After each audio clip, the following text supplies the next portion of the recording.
Hello students, आज जो है हम एक्सरसाइज चैप्टर 3 क्लास 10th जो है चैप्टर 3 का जो है इंट्रोडक्शन करेंगे। क्लास 10th का चैप्टर 3 क्या है कि दो चर वाले रेखिक समीकरण।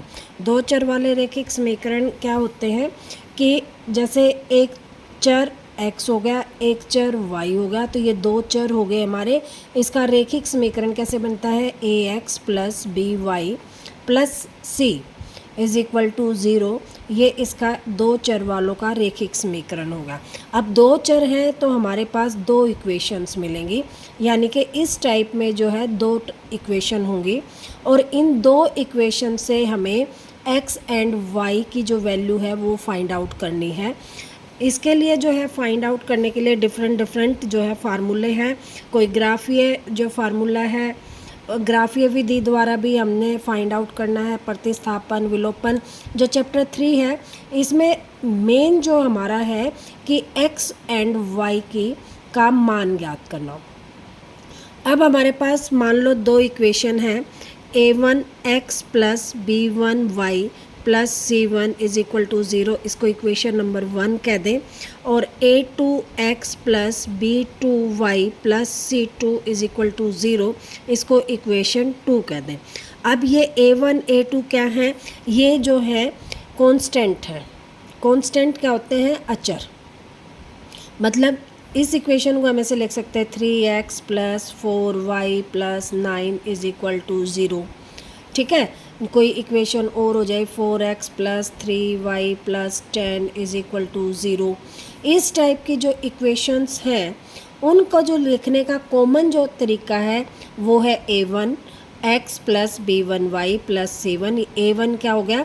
जो हमारे ये आगे वाले हैं, b1 क्या हो गया? ये वाला, और c1 क्या हो गया? ये वाला। ठीक है, तो इस तरह की जो कॉमन जो इक्वेशन है उनको हम इस तरह से लिखते हैं, और हमें पेपर में जो है या यूँ लगा लो बुक में जो एक्सरसाइज होंगी, हमें जो इक्वेशन है वो इस फॉर्म में लिखी हुई मिलेंगी। अब जो है मेन जो चीज़ है कि अब देखो हमारे पास दो इक्वेशन हैं। दो इक्वेशन से हमें दो लाइंस प्राप्त होती हैं। दो लाइन का मतलब क्या है कि जैसे हमने कोई ग्राफ बनाना है, ठीक है, तो पहली इक्वेशन से हम कुछ वैल्यू फाइंड आउट करेंगे, दूसरी इक्वेशन से कुछ वैल्यू फाइंड आउट करेंगे, फिर हमारी जो लाइन है वो एक लाइन ये होगी, दूसरी लाइन कहाँ आएगी उस पर डिपेंड करेगा दूसरी इक्वेशन से। ये लाइंस कैसी हैं उससे हमें पता चलेगा कि जैसे ये कट करती है तो इसको बोलते हैं प्रतिच्छेदी रेखा। ठीक है, कट करने वाली रेखा को, मान लो ये ही ग्राफ है और ये एक लाइन है और इसके बिल्कुल पैरेलल जो है दूसरी लाइन है, इनको बोलते हैं समानांतर लाइन। ठीक है, समानांतर लाइन। और मान लो ये ग्राफ है और ये कोई हमारी लाइन है और इसी के ऊपर दूसरी लाइन आ जाए, सेम इसी के ऊपर सारे के सारे पॉइंट इसी लाइन के ऊपर आ जाए, तो इसको बोलते हैं हम समपाती लाइन। ठीक है, समपाती रेखा या समपाती लाइन। अब जो है ये तीन तरह की हमारे पास लाइन होती हैं। ये तीन तरह की लाइन हमें कैसे खींचनी है, हमें क्या कैसे पता चलेगा कि हमारी लाइन प्रतिच्छेदी होगी, समानांतर होगी या समपाती होगी, वो हमें पता चलेगा जो इक्वेशंस हमें गिवन होंगी। इक्वेशंस हमें कैसे गिवन है? इस टाइप में इक्वेशन गिवन होंगी। अब हमें कैसे पता करना है? जैसे यही है तो हम देखेंगे 3/4 is equal to 4/3 is equal to 9/10। सबके आगे आगे वाले हमने क्या किया? लिख लिए एक दूसरे के अपॉन। अब देखो 3/4 नॉट इक्वल टू 4/3, और ये भी क्या है? Not equal to. तीनों नॉट इक्वल टू हैं तो हमारी जो लाइन होगी वो प्रतिच्छेदी होगी। ठीक है, तो हमारे पास जो है कॉमन जो कंडीशंस हैं, ये कुछ भी दे रखा हो, हमारे पास जो कॉमन इक्वेशन होंगी इस टाइप में होंगी। उनको जो है कंडीशन, तीन कंडीशन बनाएंगे। फर्स्ट कंडीशन होगी a1/a2 not equal to b1/b2 not equal to c1/c2। तो इसको हम बोलेंगे प्रतिच्छेदी रेखा। यहाँ से हमें कैसी लाइन मिलेगी? प्रतिच्छेदी रेखा प्राप्त होगी। और इस रेखा को, ठीक है, अगर हमारी प्रतिच्छेदी रेखा होती है तो एक बिंदु पर ये प्रतिच्छेद करेगी यहाँ पर। ठीक है, प्रतिच्छेद का मतलब जहाँ पर वो दोनों लाइंस मिल रही हैं, कट कर रही हैं। ठीक, तो ये जो लाइंस हैं ये कट कर रही हैं, जहाँ पर ये जो पॉइंट होगा हमारा, ये हमारा x और y की वैल्यू होगी। तो हमें कितनी वैल्यू मिलेगी? एक वैल्यू। तो हम कहेंगे एक अद्वितीय हल, यानी कि इस लाइन का हमें एक हल मिलेगा, यानी कि x एंड y की एक वैल्यू हमें मिल जाएगी। जहाँ पर देखो ये, जहाँ पर ये पॉइंट होगा ये x होगा, ये वाला पॉइंट होगा क्या होगा? y होगा। तो जहाँ पर ये पॉइंट आएगा और ये पॉइंट आएगा वो हमारी वैल्यू हो जाएगी, आंसर हो जाएगा। सेकंड कंडीशन क्या होती है कि a1 upon a2 equal to b1 upon b2 not equal to c1 upon c2। दो लाइंस इक्वल हैं और तीसरी लाइन इक्वल नहीं है, तो हमारी इस तरह की समानांतर लाइन आएंगी। ठीक है, तो हम यहाँ लिखेंगे समानांतर लाइन या रेखा। ठीक है, और इसके क्या होंगे? देखो अब इन दो लाइनों में कोई भी पॉइंट कॉमन नहीं है, इसके सारे पॉइंट अलग हैं, इसके सारे पॉइंट अलग हैं। तो हम लिखेंगे कोई हल नहीं है, क्योंकि कोई भी कॉमन नहीं आ रहा है, ना इसमें कोई कॉमन आ रहा है ना इसमें कोई कॉमन आ रहा है। तो हम लिखेंगे कोई भी हल नहीं है। और थर्ड जो कंडीशन है वो है a1 upon a2 equal to b1 upon b2 equal to c1 upon c2, यानी कि तीनों के तीनों इक्वल। अब तीनों के तीनों इक्वल होंगे तो लाइन जो है सारे पॉइंट इसके और इसके सेम होंगे, तो लाइन क्या होगी? एक दूसरे के ऊपर आएगी। ठीक है, और एक दूसरे के ऊपर आएगी तो इसको बोलेंगे हम समपाती रेखा। अब देखो सारी के सारे पॉइंट, इसके जो पॉइंट है x के भी और y के भी, दोनों लाइनों के पॉइंट क्या होंगे? सेम होंगे। तो हम क्या लिखेंगे? अनेक हल, यानी कि x और y की बहुत सारे बिंदु आएंगे, तो इसको हम लिख देंगे अनेक हल हैं। और रेखा कैसी हो जाएगी? समपाती। ठीक है, आई होप ये तीन कंडीशन आप लोगों को अच्छी तरह से समझ में आ गई होंगी।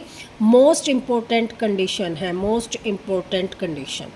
ठीक है, ये जो कंडीशन है हरियाणा बोर्ड में, ठीक है, एक नंबर की 100% आता है, एक नंबर का क्वेश्चन। तीनों में से कोई भी एक कंडीशन दे देंगे और ऑप्शन में या तो प्रतिच्छेदी रेखा, समानांतर रेखा, समपाती रेखा और इनमें से कोई नहीं, इस टाइप में दे देंगे, या अद्वितीय हल, कोई हल नहीं, अनेक हल और इनमें से कोई नहीं, इस टाइप में क्वेश्चन दे देंगे। तो एक जो 101% आता है कि इन तीनों में से एक क्वेश्चन। ठीक है, एक नंबर का क्वेश्चन तो हमारा यहीं से बन जाता है। अगला जो है नेक्स्ट जो है इसका एक्सरसाइज है कि 3.1 एक्सरसाइज है कि ग्राफ विधि से हमें हल करना है। सबसे पहले हमें ग्राफ पेपर लेना पड़ेगा, उस पर हम क्या करेंगे? ड्रॉ करेंगे, और ड्रॉ करने के बाद जो हमारी लाइन आएंगी उसके हिसाब से हमें कंडीशंस निकालनी है। एक्सरसाइज जो है 3.2 जो है उसमें क्या है? प्रतिस्थापन विधि। प्रतिस्थापन विधि द्वारा जो है फाइंड आउट करनी है क्या? x एंड y की वैल्यू। और तीसरी है विलोपन विधि।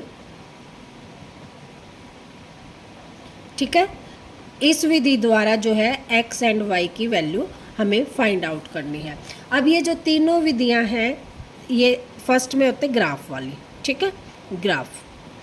तीनों विधियों में से मोस्टली क्वेश्चन जो है वो पूछा नहीं जाता कि ग्राफ विधि से क्वेश्चन को सॉल्व करो, या विलोपन विधि से क्वेश्चन को सॉल्व करो, या प्रतिस्थापन विधि से सॉल्व करो। आपको सिर्फ ये पूछा जाएगा x और y का मान ज्ञात कीजिए। x और y का मान ज्ञात करने का मतलब क्या है? हम तीनों में से कोई भी विधि यूज करके x और y की वैल्यू निकाल सकते हैं।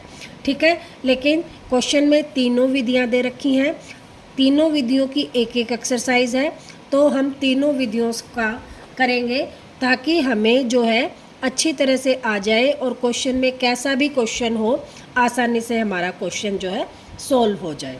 ठीक है, अब जो है एक्सरसाइज 3.1 सोल्व करते हैं। Question number 1। क्वेश्चन नंबर 1 में क्या कह रहे हैं देखते हैं। कह रहा है कि निम्न समस्याओं के रैखिक समीकरणों के युग्म बनाइए, युग्म मतलब जोड़ा, और उन्हें ग्राफीय विधि के से हल कीजिए। अब सबसे पहली जो एक्सरसाइज है वो किससे है? ग्राफीय विधि से। अब कह रहा है क्वेश्चन 1 में कक्षा 10th में 10 विद्यार्थियों ने गणित की पहली प्रतियोगिता में भाग लिया। यदि लड़कियों की संख्या लड़कों से 4 अधिक है। अब देखो हम यहाँ लिखेंगे माना लड़कों की संख्या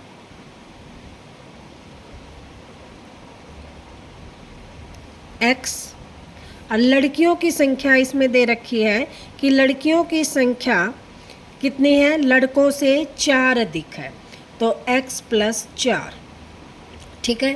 और टोटल जो है, टोटल लड़के प्लस लड़कियां, गर्ल्स प्लस बॉयज़ कितने हैं? 10। तो इन दोनों को हम क्या कर लें? ऐड कर लें। x + 4 = क्या आ जाएगा? 10, ठीक है। तो ये हमारा क्या आ जाएगा? 2x + 4 = 10। 2x = 10 - 4, तो 2x = 6, x = कितना आ जाएगा? 3, ठीक है।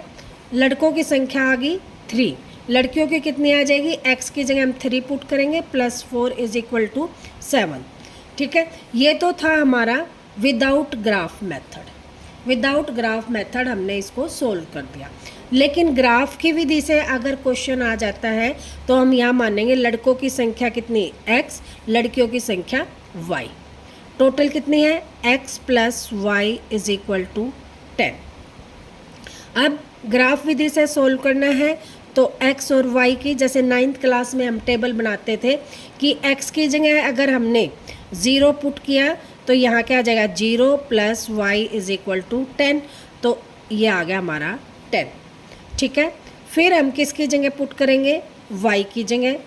y की जगह अगर हम 0 पुट करते हैं तो x हमारा क्या आ जाएगा? 10, ठीक है। अब हम इसको ग्राफ विधि से ड्रॉ करेंगे तो हमारा जो है आंसर निकल आएगा, ठीक है। इसको जो है पॉइंट निकाल कर हम इसको ग्राफ विधि से सोल्व कर सकते हैं। ओके, तो ये तो आएगा हमारा क्वेश्चन फर्स्ट। अब क्वेश्चन सेकंड क्या है उसको हम पूरा जो है ग्राफ से सोल्व करेंगे। ग्राफ जो है हम ड्रॉ करके फिर करेंगे। क्वेश्चन सेकंड में कह रहा है कि 5 पेंसिल और 7 कलमों का मूल्य 50 रुपये है। तो हम लिखेंगे माना पेंसिल का मूल्य x रुपये, एक पेंसिल का, और एक कलम का मूल्य y रुपये, ठीक है। अब वो क्या कह रहा है? 5 पेंसिल, एक का x है तो 5 का क्या हो जाएगा? 5x। यहाँ लिख देंगे अकॉर्डिंग टू क्वेश्चन के अनुसार 5 पेंसिल प्लस 7 कलम, एक कलम का y है तो 7 का कितना हो जाएगा? 7y = 50। ये इक्वेशन हमारी बन गई पहली, ठीक है। अब इसी को हम ग्राफ में निकालें तो यहाँ x और यहाँ y, ठीक है। अब x की जगह हम 0 लगा दें तो 5 गुना में क्या हो जाएगा? 0 + 7y = 50। ये क्या हो गया? 0। तो ये 7y = क्या हो जाएगा? 50। y = 50/7, तो क्या हो जाएगा? 7 × 49, 1 बच गया, 7 एकम 7 बच गए 3, तो 7 चौक 28। ये हो जाएगा नियर अबाउट, ठीक है। तो यहाँ लिख देंगे 7.14। अब हम किसकी वैल्यू पुट करें? y की जगह 0 रखें तो क्या आ जाएगा? 5x + 7 × में 0 = 50। तो ये क्या हो जाएगा? 0 को किसी भी चीज़ से मल्टीप्लाई करो 0, तो 5x = 50 और x = आ जाएगा हमारा 10, ठीक है। यहाँ आ गया 10। अब सेकेंड इक्वेशन, ये तो आ गया हमारे फर्स्ट इक्वेशन से सॉल्यूशन। अब सेकंड इक्वेशन में वो क्या कह रहा है कि 7 पेंसिल यानी कि 7x प्लस 5 कलम 5y इज इक्वल टू है 46। तो यहाँ भी दूसरी हम टेबल बना लें यहीं पर x एंड y। अब x की जगह 0 रखें, यहाँ पर 0 रखें तो 7 इंटू में 0 plus 5y is equal to 46। तो y इज इक्वल टू हो जाएगा 46 अपॉन 5। तो 5 से 5 निम 45, 1 0 5 दूनी 10, तो 9.2। ठीक है, और फिर y की जगह 0 रखें तो यहाँ पर 0 आ जाएगा। 7x प्लस 5 गुणा में 0 इज इक्वल टू 46। तो 7x is equal to 46, x is equal to आ जाएगा 46/7, 7 6 42, बच गए 4, 7 पंजे 35, बच गए 5, 7 उस्ते 49, तो 6.57 ये आ गए। अब जो है इसको हम ग्राफ विधि से मान लो करते हैं। तो ग्राफ विधि के लिए ग्राफ पेपर लेंगे, यहाँ पर ग्राफ पेपर है नहीं आज, तो हम क्या करते हैं इसको पहले लाइन खींच लेते हैं x एंड y में। ठीक है, ये x एक्सिस होगी, ये y एक्सिस। मैं ये मान के चल रही हूँ कि 9th क्लास में हमने इतना तो पढ़ा था कि ये 0 होता है बीच वाला, ये x एक्सिस होता है, ये माइनस वाले पॉइंट होते हैं, और ये y एक्सिस होता है और ये y माइनस वाला होता है। ठीक है, अब इक्वल डिस्टेंस पे मान लो हम 1-1 सेंटीमीटर पे या हाफ पे लगा लेते हैं। ये एक पॉइंट हो गया, ये सेकंड पॉइंट, ये third point, fourth, fifth, sixth, 7,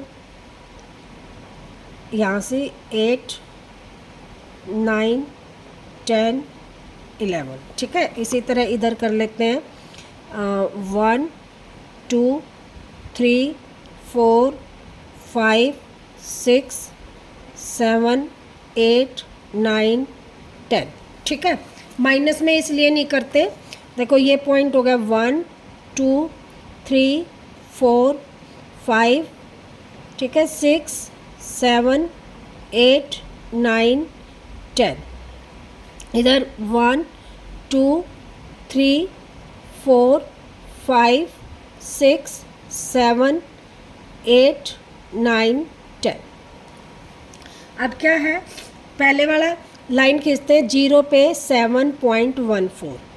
अब x की 0 यानी कि ये 0 और y की 7, ये हो गया 0.14, तो यहाँ से पॉइंट आ जाएगा हमारा।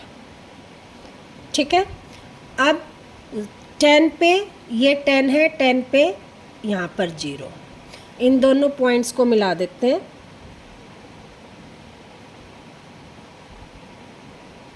ये हमारी लाइन आ गई। ठीक है, अब सेकंड में खींचते हैं 0 पे 9.2, ये पॉइंट आ गया, और यहाँ पे y का 0, सॉरी x का 0 था और y का 9.2, फिर 6.75 यहाँ से, इसको फिर मिला देते हैं।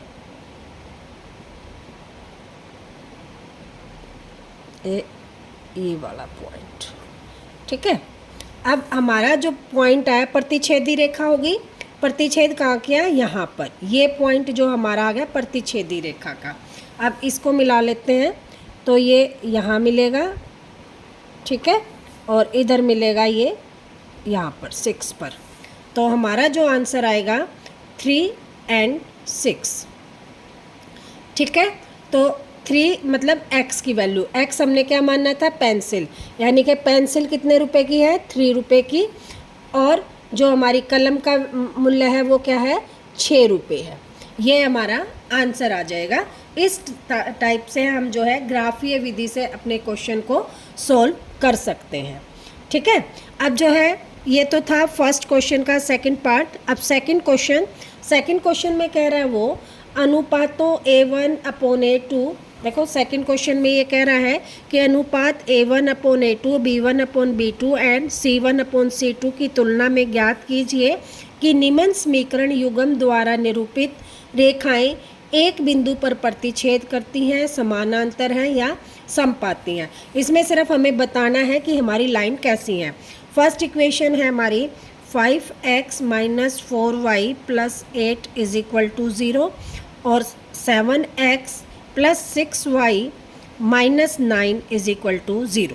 अब देखो 5/7 is equal to minus 4/6 is equal to 8/-9। अब ये कोई भी इक्वल नहीं है, कोई भी इक्वल नहीं है तो क्या आएगा, हम लिखेंगे प्रतिच्छेदी रेखा। ठीक है, एक बिंदु पर प्रतिच्छेद करती है तो प्रतिच्छेदी रेखा। ये फर्स्ट क्वेश्चन सेकंड का हो गया सॉल्व। इसी तरह सेकंड क्वेश्चन है 9x plus 3y plus 12 is equal to 0, 18x plus 6y plus 24 is equal to 0। अब a1/a2 यानी कि 9/18 is equal to 3/6 is equal to 12/24। देखो काटो, 9 1 जा 9, 9 2 जा 18, 3 1 जा 3, 3 2 जा 6, 12 1 जा 1, 12 2 जा, तो क्या आ गया 1/2 is equal to 1/2 is equal to 1/2। तीनों इक्वल हैं, तीनों इक्वल हैं तो कैसे हो जाएगा हमारा समपाती रेखा, क्योंकि क्या आएगा, तीनों इक्वल है तो एक रेखा ये वाली है मान लो, तो इसी के ऊपर जो है दूसरी रेखा आएगी और इस टाइप की रेखा को हम बोलते हैं समपाती रेखा। थर्ड क्वेश्चन है 6x minus 3y plus 10 is equal to 0 और 2x minus Y plus 9 is equal to 0। अब देखो 6/2 is equal to minus 3/1 is equal to 10/9। अब ये अगर 2 एकम 2, 2 तिया 6, ठीक है, और ये माइनस का था, ये भी माइनस का, दोनों माइनस का है, माइनस से माइनस कैंसिल और ये दोनों प्लस के थे, तो यहाँ से हमारा क्या आया कि ये दो तो इक्वल है और ये नॉट इक्वल है। तो हमारी कंडीशन बनी a1/a2 equal to b1/b2 not equal to c1/c2। और इस टाइप की जो होती है वो कौन सी होती है, समानांतर रेखा। ठीक है, तो हम क्या लिखेंगे, ये आ गया हमारा समानांतर रेखा। तो ये सेकंड क्वेश्चन भी सोल्व हो गया है। थर्ड क्वेश्चन है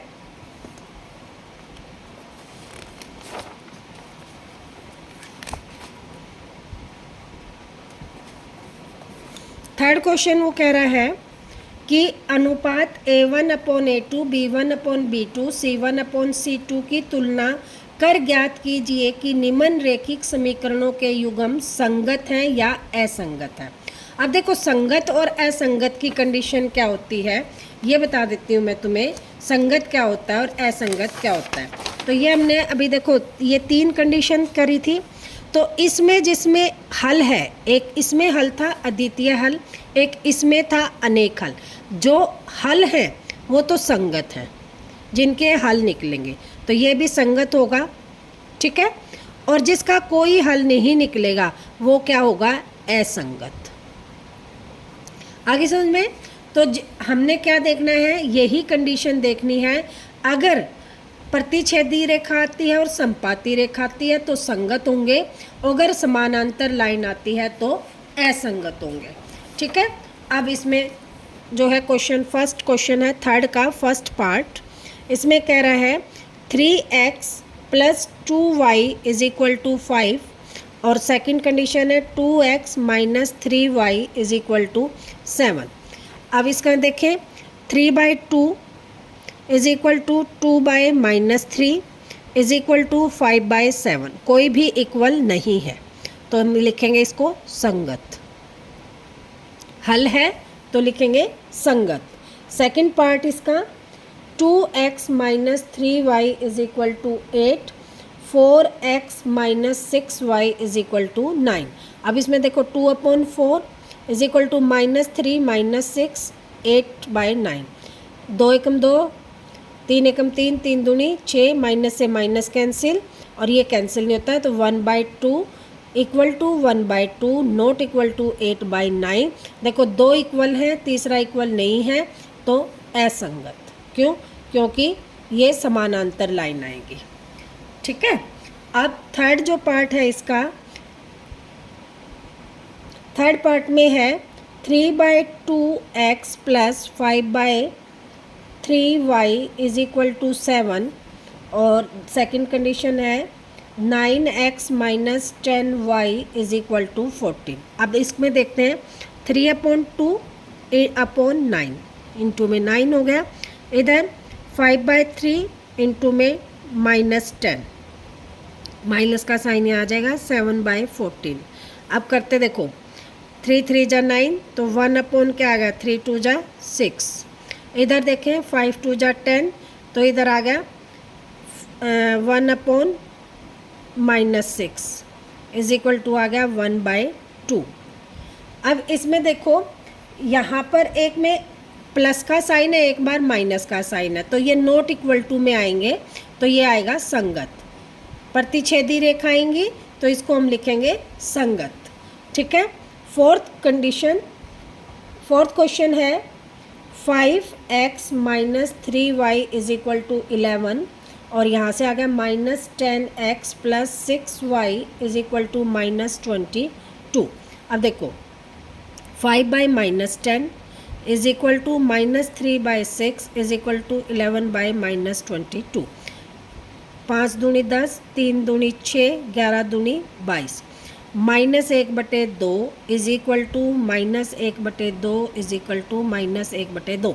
देखो माइनस चाहे नीचे है चाहे ऊपर है, क्या आएगा पूरे के ऊपर क्या आ गया माइनस, तो माइनस यहाँ आ गया, माइनस यहाँ आ गया, माइनस यहाँ आ गया, तो तीनों कंडीशन क्या होगी इक्वल, तो क्या आ जाएगा संगत। क्योंकि जब तीनों कंडीशन इक्वल होती है तो अनेक हल आते हैं, अनेक हल में भी क्या आ जाता है संगत, जहाँ हल आ गया वहाँ पर क्या हो जाएगा संगत। ठीक है, यहाँ क्या था तीनों नॉट इक्वल टू था, तो एक हल आना था, एक हल में भी क्या हो गया संगत, और जहाँ पर कोई भी इक्वल नहीं है, ये भी कोई इक्वल नहीं था तो संगत, और ये क्या था दो इक्वल थे एक नॉट इक्वल तो समानांतर लाइन, कोई हल नहीं था तो क्या आ गया था असंगत। फिफ्थ जो पार्ट है इसका ये है 4/3x plus 2y is equal to 8, और यहाँ आ गया 2x plus 3y is equal to 12। अब इसको भी कर लें, 4/3 इंटू में 2 is equal to 2/3 is equal to 8/12। अब देखो 4 से 2 कट गया तो ये भी आ गया 2/3, ये भी आ गया 2/3, और यहाँ से देखो 4 दूनी 8, 4 तिये 12, 2/3, तो तीनों इक्वल आ गए, तो ये भी क्या आ जाएगा संगत। क्यों? क्योंकि तीनों इक्वल है तो संपाती लाइन आती है, और संपाती लाइन आती है, देखो यहाँ पर भी क्या था तीनों इक्वल थे तो संगत आ गया था, यहाँ पर भी संपाती है तो ये भी क्या आ गया संगत। ये था थर्ड क्वेश्चन के सारे पार्ट। ठीक है, आज इतना ही करते हैं। इसके अगले जो है 4th, 5th और 6th, 7th ये क्वेश्चन जो है कल करेंगे। एक 6th क्वेश्चन भी आप भी कर लेते हैं। 6th क्वेश्चन छोटा सा है, वो कह रहा है कि एक रैखिक समीकरण दे दिया उन्होंने 2x plus 3y minus 8 is equal to 0 कि दो चरों में एक ऐसी और रैखिक समीकरण लिखिए ताकि प्राप्त युग्म का ज्यामितीय निरूपण किया जा सके। कैसी? प्रतिच्छेदी रेखाएं, समानांतर रेखाएं और संपाती। अब प्रतिच्छेदी रेखाएं क्या होती हैं? प्रतिच्छेदी कब होती हैं? जब सारे के सारे इक्वल नहीं हैं। तो यहाँ कुछ भी लिख दो, 3x plus 4y plus 9 is equal to 0। तो देखो 2/3, इधर से आ गया 3/4, इधर से आ गया -8/9। कोई भी इक्वल नहीं है तो क्या आ गया? प्रतिच्छेदी। अब समानांतर में क्या था? दो इक्वल, तीसरा नॉट इक्वल। तो यहाँ लिख दे 2x प्लस 3y माइनस 8, और यहाँ लिख दें हम 4x plus 6y plus 9 is equal to 0। अब इसमें देखो 2/4 इज इक्वल टू क्या आ जाएगा? 3/6 इज इक्वल टू -8/9। अब देखो 1/2, यहाँ से क्या आ गया? 1/2, और ये दो इक्वल हो गए, 1/2 equal to 1/2 not equal to -8/9। तो ये कैसे आ जाएगी, समानांतर लाइन। ठीक है, यहाँ से ये हो गया। अब थर्ड जो है संपाति, संपाति के लिए बिल्कुल सेम होना चाहिए, तो बिल्कुल सेम भी लिख सकते हैं हम। -8 इज इक्वल टू 0, सेम लिख दे 2x + 3y - 8 is equal to 0। तो क्या हो जाएगा 2/2, 3/3 और ये इज इक्वल टू -8/8। इसको कैंसिल करें 1, इसको कैंसिल करें 1, इसको कैंसिल करें 1। ठीक है, और ये माइनस का, ये माइनस का, तो माइनस माइनस में कैंसिल हो गए, तो 1 is equal to sorry 1 is equal to 1 is equal to 1, तीनों इक्वल हो गए, तो इसको हम क्या बोलेंगे, संपाति। ठीक है, तो ये जो हो गया हमारा 6th क्वेश्चन के तीनों पार्ट हो गए कि प्रतिच्छेदी लाइन कब होंगी, जब कोई भी इक्वल नहीं होगा। समानांतर में पहले 2 इक्वल, तीसरा नॉट इक्वल, और संपाति में क्या होते हैं, सारे के सारे इक्वल। ठीक है, ये हमारा आंसर हो गया 6th क्वेश्चन का। इन और जो है अगली वीडियो में हम करेंगे।